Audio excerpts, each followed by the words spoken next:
life well lived. I've been putting a lot of thought into this lately. I have a very, very dear friend who is 96 years old, and at the moment she's not doing well, but that doesn't mean tomorrow she's not going to be dancing, because it's the way she is.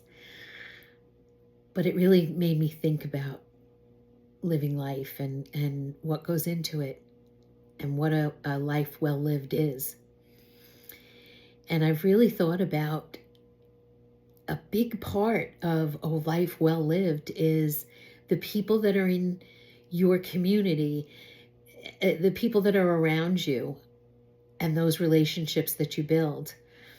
It could be your community of neighbors, it could be your community of friends, it could be a little bit of everything.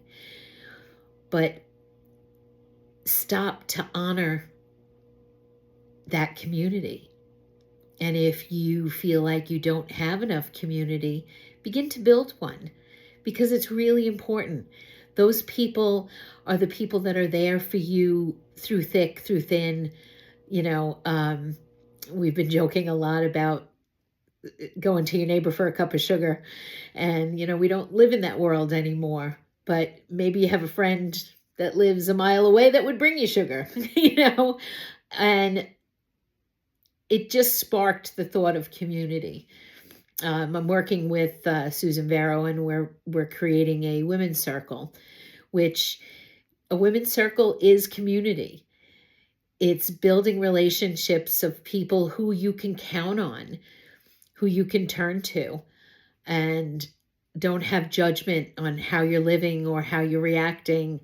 And that's really important in life. So again, I think a life well lived is who you surround yourself with, and not only who you pour out to, but who pours into you.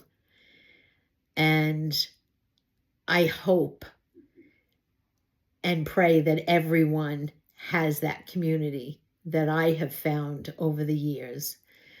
This 96-year-old woman who was a neighbor, and she became first like a trusted neighbor. Then she became, as I got older, she became one of my very best friends. And through all of it, she also became family. And I value that. And I hope everyone can find community like that. Thanks for listening.